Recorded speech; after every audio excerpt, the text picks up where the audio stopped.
Good day everyone, my name is Erica May Morales, your presenter for today. Did you ever ask yourself about what K-12 curriculum is? Why does K-12 implemented in the Philippines? What is the purpose of K-12 curriculum? Or why does the Philippines need the K-12 educational system? Listen, join me, and let's find out. For today's discussion, we have here Chapter 5, the Curriculum Development Reforms and Enhancement. Module 6, Gearing Up for the Future Curriculum Reforms. In this module, we will have a comprehensive knowledge on curricular reform initiated in the Philippines and abroad to improve the quality of teaching and learning, because as the curriculum knower, designer, implementer, and evaluator, it is necessary that we have a substantial knowledge of some of these reforms. Now we are going to discuss the Lesson 6 reform for the basic education curriculum. Here is the desired outcome that we need to achieve at the end of the lesson. Gain comprehensive understanding of the curriculum of the K-12 basic education curriculum reform. And now, let's have a review on what is curriculum designer.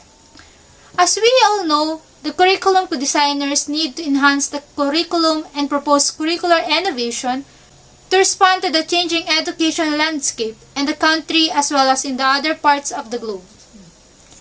As a future curricularist and a teacher, it is necessary that we are familiar with what is happening and what will happen in our curriculum, because we need to remember that there is no substitute for being ready and being informed.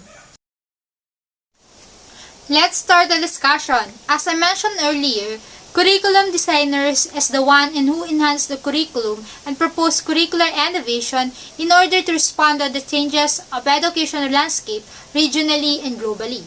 Having said that, curriculum designer is connected and has a crucial role in enhancing curriculum reform. Are you aware of some curricular reforms in the Philippines and other countries? In the Philippine education, there is a latest education reform, which is Republic Act 10533, otherwise known as the Enhanced Basic Act of 2013, signed by President Benigno Aquino III last May 15, 2013. It is an act enhancing the Philippine basic education system by strengthening its curriculum and increasing the number of years for basic education, appropriating funds therefore and for other purposes.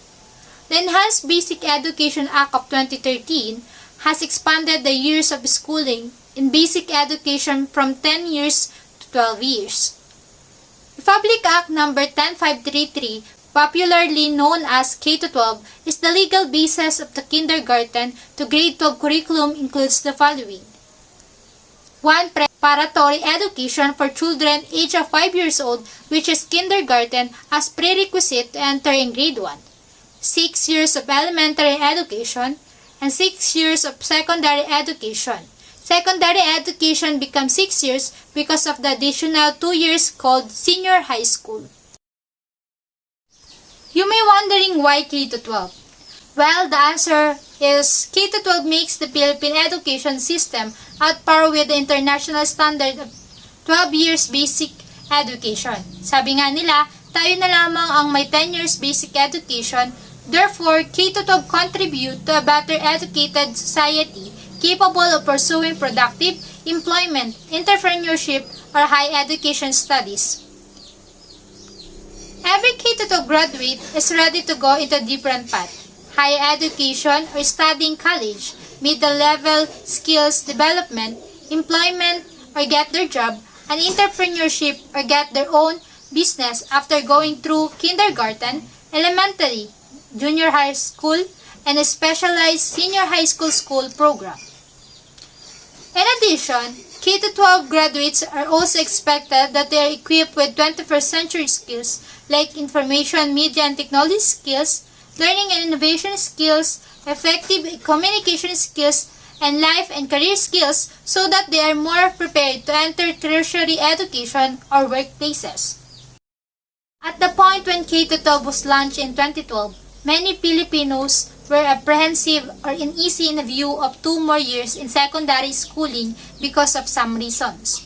First, the additional 2 years are added burden the average Filipino family. Ito po yung palagi nating naririnig sa mga magulang. Mahirap, masakit sa bulsa. The K-12 implementation is not the solution to poverty, nor an answer to improve the quantity of students that desire to complete education at the secondary level, but rather will result in burdening the shoulders of parents with the price of the education. Despite being free, sending a child to school really entails a big amount of expenses still. K-12 program is doomed to fail since it does not address the basic quality teaching and many more. Marami ang naniniwala na mabibigo ang K-12 dahil sa hindi ito tumutugon sa pangunahing kalidad ng pagtuturo, katulad ng teachers shortage, lack of sufficient qualified teacher, and staff to stability threatened. It is implemented hurriedly without true planning. Despite all of the criticism, the Department of Education still pushed the K-12 implementation. What could be the reasons? Here are the existing realities in the Philippine education that become basis of the K-12 implementation. First, mastery of the basic competencies is insufficient due to congested curriculum. An enhanced curriculum will decongest academic workload, giving students much more time to master competencies and skills as well as time for other learning opportunities beyond the classroom. In addition, high school graduates are younger than 18 years old and lack of basic competencies. Thus, they cannot legally enter into contracts and are not emotionally mature for entrepreneurship or employment. Let's take a look at this table. The National Achievement Test result for fourth-year students in mathematics and science are shown in the table. 15% of the students master mathematics abilities in the 2005 to 2006 academic year, with the majority of 59.09% of secondary school pupils falling into the low mastery category. Only 3% of fourth-year high school students in 2005 to 2006 understood the science method and skills, making the accomplishment outcome even more disappointing. The majority were in the low skill group, with a handful in the near mastery category. International test results like 2003 of Trends in International Mathematics Science Study ranked the Philippines 34th out of 38 countries in high school mathematics and 43rd out of 46 countries in high school science. For grade 4, the Philippines ranked 23rd out of 25 participating countries in both mathematics and science. In 2008, even with only the science high schools participating in the advanced mathematics category, the Philippines was ranked lowest. This quality of education is reflected in the inadequate preparation of high school graduates for the world of work or entrepreneurship or higher education. Another reality is, the Philippines is the only remaining country in Asia with a 10-year basic education program. Since Philippines is the only country in Asia with a 10-year basic education, millions of overseas Filipino workers, particularly professionals and those planning to study abroad, are at disadvantage due to the short duration of the basic education program. Bologna Accord imposes 12 years of education for university admission and practice of profession in European countries, while on the other hand, Washington Accords prescribe 12 years basic education as an entry to recognition of engineering professionals. They believe that with K-12 education, Filipino graduates will be automatically recognized as professionals because we are following the international education standard as practiced by all nations. So, there will be no need to study again and spend more money to qualify for international standards. With K-12 education, Filipino professionals who aspire to serve the world will not have a hard time getting jobs in their chosen field. In addition, Filipino professionals would also have the same competitive edge with professionals in other countries having gone through 12 years of basic education. Let me tell you that the proposal to expand the basic education dates back to 1925. As one of the well-studied reforms, recommendation of either adding or restoring 7th grade or adding an extra year to basic education have been put forward. In order to produce better graduates that are skilled and competent, imbued with the 21st century skills, further recommendation support the improving expanding of the present basic education into 12 years. Table shows the researches of Philippine basic education curriculum and their recommendations. Let's start on the year 1925, wherein the Monroe Survey, it recommended the training of graduate students in agriculture, commerce, and industry because secondary education did not prepare students for life. UNESCO Mission Survey in 1949 recommended the restoration of grade 7. There is no recommendation in year 1950. Education Act of 1953, Section 3, mandates the primary course shall be composed of 4 grades, grade 1 to 4, and the intermediate course of 3 grades, grade 5 to 7. And it recommended the revising the primary school system by adding 1 year in grade 7. Sanson Survey in 1960 recommended the restoration of grade 7 in primary education. Presidential Commission of Survey Philippine Education or PCSPE in 1970, high priority be given to the implementation of an 11-year cycle. Recommended cycle consists of 6 years of compulsory elementary education and 5 years of secondary education, and extending secondary education by 1 year to better prepare students who have no plans to take up university education. Education Commission Report of 1991 revealed the education situation of the Philippines, which was deteriorating. Evidently, this was justified by the result of achievement test that is far beyond the target rating. The EDCOM recommended retaining the 10-year basic education phase while institutionalizing career counseling in a primary and secondary schools and preparation for higher education. Philippine Education Sector Study, World Bank, and ADB in 1998 recommended prioritizing student learning through curricular reforms, the provision of textbooks, the use of the vernacular in lower primary grades, and the institution of a longer basic education cycle. Presidential Commission on Educational Reforms in 2000, reforms proposal include establishment of 1-year pre-baccalaureate system that will also bring the Philippines at par with other countries. Recommended implementing a compulsory 1-year pre-baccalaureate stage on prerequisite for students interested in enrolling in higher education degree programs. Philippine Education for All or EFA in 2015 National Action Plan under Critical Task Number 5, adopt a longer for formal basic education. It recommended to lengthen the educational cycle by adding 2 years to formal basic education, 1 year each for primary and high school.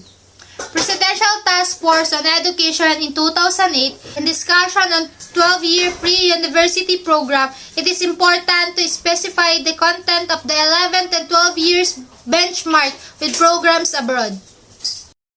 Filipino students can do in 10 years what students in foreign countries do in 12 years. A number for Filipino graduates who went through 10 years of basic education excel in studies as well as in their place of work abroad. So why add 2 years more? This is one frequently asked question raised during the advocacy period for the K-12 curriculum. This may be true, however, there is a 12-year basic education as an international standard, and this should be also the standard to be applied among Filipino students and graduates.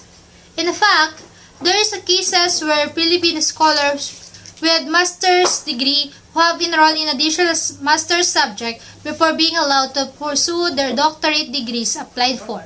The question is, why the additional master's subjects? The reason given is short. The 10 basic education in the Philippines. In other words, the Philippines has no choice but to comply with the 12-year basic education. In the first place, this has been consistent recommendation of past surveys done on the Philippine educational system. Another reason for K-12 is Employability of Filipino high school graduates. As early as grade 7 and grade 8, the student is made to explore at least 8 subjects in the 4 areas of technology and livelihood education, or TLE, namely, home economics that includes cookery, baking, or sewing, which teaches skills that are useful in home and home management. ICT, or Information and Communication Technology, teaches students ICT skills and knowledge to support, enhance, and optimize the delivery of information using technology. Other than that, Industrial Arts, which exposes students to a variety of industrial and engineering technologies that develop their manual skills and familiarity with tools and machines. And Agriculture and Fishery, that teaches even simple gardening and annual production and care management that help them gain skills needed in production processing. In grade 10 and grade 12, the students are supposed to obtain a national certificate or NC Level 1 and NC Level 2. NC 1 and NC 2 make a grade 12 graduate employable. The short duration of basic education in the Philippines resulted to 15 years old graduate who are not legally employable. With a K-12 implementation, the graduates of senior high school are 18 years old who is legally employable. K-12 will be enough to prepare students for work, middle-level skills development, entrepreneurship, and college education because they will have ample learning time to master study areas and focus on their interests. I think the existing realities are enough justification for the implementation of K-12 because these realities are what we have seen in our country before K-12 was implemented. Considering these realities, graduates of the K-12 program will be seen as more competent and will have more prospect in the global marketplace.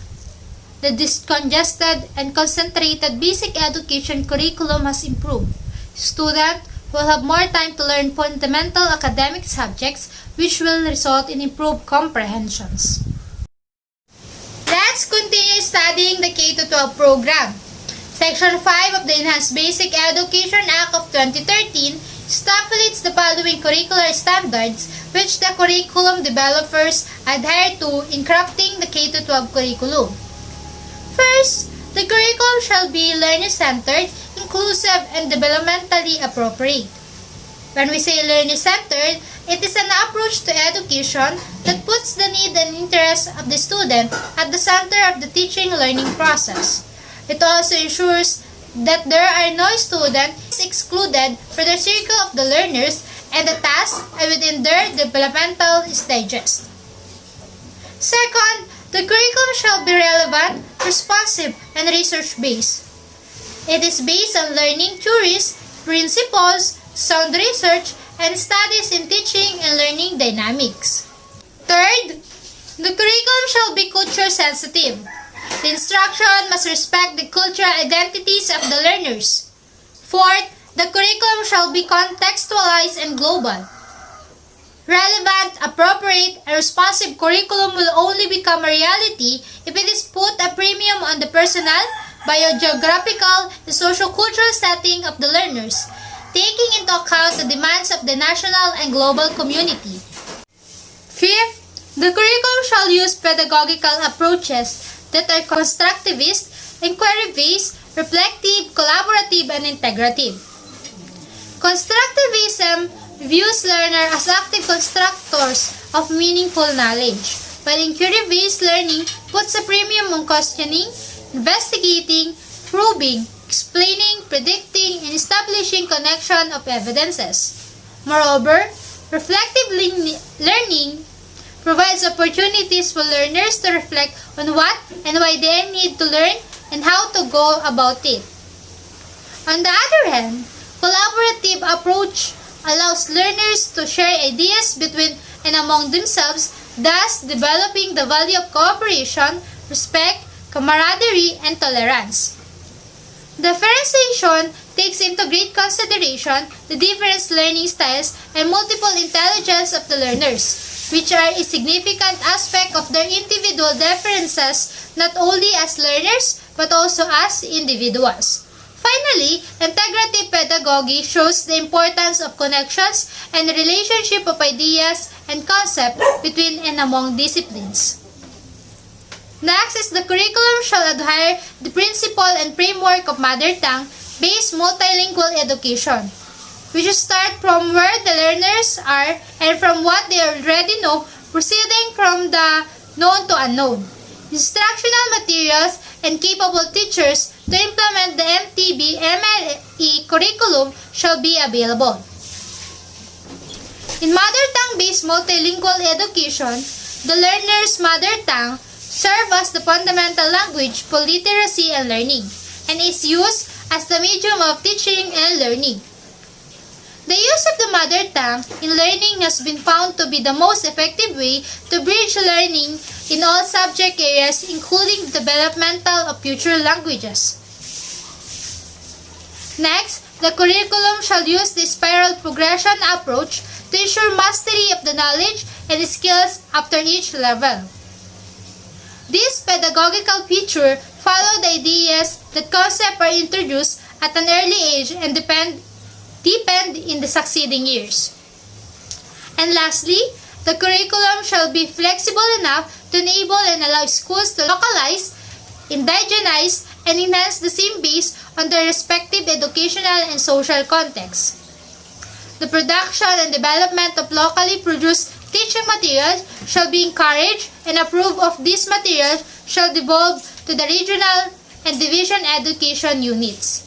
As teachers, we are always looking for quality-assured, contextualized content that we can bring to the 21st century classroom. The portal provides access to quality materials made by teachers. It exists to support distribution and access to learning, teaching, and professional development resources. Furthermore, it supports the selection and acquisition of quality resource in response to localized and indigenized needs. Above are the learning areas comprising the curriculum. The description is based on DepEd Memo 13 series of 2013. Figure 3 show the 4 tracks in senior high school. These are academic track, textbook track, sports track, art and design track. While Figure 4 show the academic tracks that consist of 4 strands, namely science, technology, engineering, and math or STEM, humanities and social science or HUMS, accounting, business, and management or ABM, and general academic strand or GAS. This means that at grade 11, a student chooses which track to pursue, and if he or she chooses the academic, he or she must also choose which strand.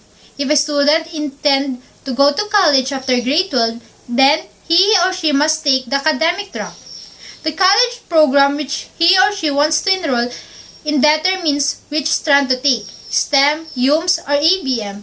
If a senior high school student wants to pursue textbook courses in Technical Education Skill Development Authority or TESDA, he or she takes textbook tracks. He or she who is interested in art and design will pursue the arts and design track. The sport track will for any sports-minded senior high school student. The senior high school curriculum has a total of 31 subjects. The 31 subjects are grouped into 15 core subjects, 7 contextualized or applied subjects, and 9 specialization subjects. The following are the core subjects to be taken by all students, regardless of track. There are also common subjects for different tracks and the highly specialized course for each track. In core subjects, language is composed of 4 subjects, 2 in English and 2 in Filipino, which are oral communication, reading and writing, komunikasyon at pananaliksik sa wikang Pilipino at kulturang Pilipino, at pagbabasa at pagsusuri ng iba't ibang teksto sa pananaliksik. Humanities, it is composed of 2 subjects, which are 21st century literature for the Philippines and the world, and contemporary Philippines arts from the regions. In communication, it is composed of media and information literacy. Mathematics is composed of general mathematics and statistics and probability. In science, the subjects are Earth and Life Sciences lecture and laboratory, and Physical Science lectures and laboratory. In social science, it composed of personal development or pansariling kaunlaran and understanding society and culture. In philosophy, it is composed of introduction to philosophy of the human person or pambuhat sa filosofiya ng tao, and lastly, physical education and health. Above are the 7 contextualized subjects. The contextualized subjects are applied to all tracks and strands, but the subjects are taught in the context of the track. For example, English for academic and professional purposes for the textbook track will center on textbook terms describing and reporting textbook-related procedure, while from the sport track, the English subject will focus on the language for sport research, maybe a presentation and defense of a paper in management or ABM track or STEM, but maybe a culminating activity or exhibit for the UMS and end of the term exhibit for the art and design track. In academic track, the contextualized subjects are English for academic and professional purposes, Introduction to Research Methods, quantitative, Introduction to Research Method, qualitative, Filipino course, ICT for learners, entrepreneurship, research project. While in textbook, sport, arts and design tracks, it has English for professions, research skills 1, research skills 2, mga diskurso sa trabaho, ICT application, entrepreneurship, research project or culminating activity. Other descriptive titles for the 7 contextualized or applied subject for all the tracks: 1. English for academic and professional purposes. 2. Research in daily life 1. 3. Research in daily life 2. 4. Pagsulat sa Pilipino sa piling larangan. 5. Entrepreneurship. 6. Empowerment, technology or e-tech, ACT for professional tracks. 7. Research project and culminating activities. Here are the specialized subjects in all the strands in senior high school. Specialized subjects are subjects that are unique to the career track or learning strand that the student chooses. These are similar to the major subjects that college student takes, although they are designed to be less complex than their college counterparts. At this point, I will do the take action part of this module. Activity 1. The direction is to conduct a survey among teachers handling grade levels in K-12 program and ask them what they like and what they don't like about the curriculum. I also ask their suggestions on how to improve curriculum implementation. Here is the summary of the responses of teachers on what they like about the K-12 curriculum. First, the advantage of the K-12 curriculum, which is to help each learner in enhancing both their minds and skills. Lot of opportunities are welcome not only here in the Philippines, but even international, which leads to their success in life in the future. Second, the promising features enhancing learners' basic education, producing more globally competent citizens, and preparing basic education graduates for lifelong learning and employment. Learners are trained to think critically and analytically for them to be able to cope up with the volatility, uncertainty, complexity, and ambiguity worlds today.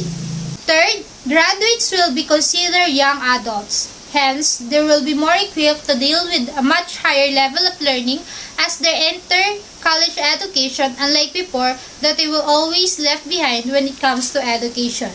Fourth, it is designed to enable graduates to join the workforce right after high school and suitably prepare for those who want to go into higher education. And lastly, it is helps students to be self-sufficient. Here is the summary of the responses of teachers on what they don't like about the K-12 curriculum. Based on the survey that I conducted, majority of the teachers don't like the program. They believe that program needs more improvement on how to be executed since there are some issues like the unequal division of competencies in some areas. Another thing they don't like is the unpreparedness of government and lack of fundings, which is an ability to invest in what matters for students. Resources or necessary materials like modules, textbooks, infrastructures, teachers, and other needed staff. Another thing that they don't like about the program is the congested curriculum. because there are still some numerous competencies to be mastered by the learners, where in fact there are only those most essential learning competencies which can be covered entirely without giving much pressure on the learners. Another thing they don't like is the spiral approach because you cannot see the continuity of the topics from grade 7 to grade 10. They believe that there are lessons wherein you can only learn it in grade 7 and grade 10. Lastly, they also don't like the way it was implemented. Here are some recommendations from teachers of K-12 curriculum that they believe will be a great help in the improvement of the curriculum implementation. First, have an evaluation on how the government can provide the right solution about the concerns being raised since the year this program has been implemented. Second, shorten or lessen the competencies. Third, the government should provide appropriate facilities or equipment to be used in this curriculum, especially senior high school learners. Fourth, the government must think and amend the curriculum guide wherein the most important learning competencies must be included and exclude those unnecessary and redundant objectives. Fifth, they must give teachers enough time to teach so that the student can really master the skills they needed. Sixth, revisit the curriculum. Seventh, there is a need for the DepEd to fully open the door for a review of curriculum to decongest its content and ensure that it fits the content of Filipino learners, Filipinize and ASEANize the curriculum. And lastly, government should provide an entire budgetary requirements needed for the implementation of the K-12 curriculum. Activity 2, what do I know what I can tell? I know that the K-12 program is still beneficial and give a better quality of education. In addition, with the additional 2 years in high school, students will be given more time to master competencies and skills through the specialized upper secondary education. I can tell that aside from parents, teachers are also having hard time in embracing the K-12 systems. I can also tell that the K-12 curriculum in the Philippines will put Filipino students at par with the rest of the world, and I believe truly that investing in education is the key towards reaching national growth and development. Here are the 10 ideas that I come up after I interviewed teachers, parents, and students about the K-12 curriculum. First, it is additional burden to parents of lower class family. It is due to the lack of preparation, implementation, planning, and fundings. Second, K-12 is free to public schools. There are indirect and miscellaneous costs to parents and schools, but government agencies are collaborating to enable everyone free access to quality education, especially to those who belong to lower income brackets. Third, K-12 graduates will become globally competitive and are set to obtain spot in the steep labor market. They had enough time to master a field and enhance their skills. Fourth, K-12 learners are prepared for tertiary learning because they are more equipped to deal with much higher level of learning as they enter college education. Fifth, K-12 is mandatory. It is because learners are required to enter kindergarten level as prerequisite to enter elementary level. Sixth, mother tongue will be used as the medium of instruction in the first few grade levels. Seventh, not all schools offer senior high school or grade 11 and grade 12. It is not because they don't want to, but because they can. K-12 graduates are ready to be employed even without college degree. Ninth, student chooses career track in later part of high school. With these components, students are properly guided in their decision on what specialization they want to take. And lastly, DepEd will partner with colleges, universities, and technical vocational institutions to use their facilities and teaching staff for the senior high school implementation. This is to offset the reduction in enrollment in these institutions as well as to offset the lack of teachers and facilities in existing high school. Here is the self-reflect that to be answered. You need to make a reflection on the statement and comment, the K-12 is bound to fail because it is implemented hurriedly without thorough planning. That's the end of my presentation. And I hope you gained comprehensive understanding of the K-12 basic education curriculum reform. That's all. Thank you, keep safe, and God bless.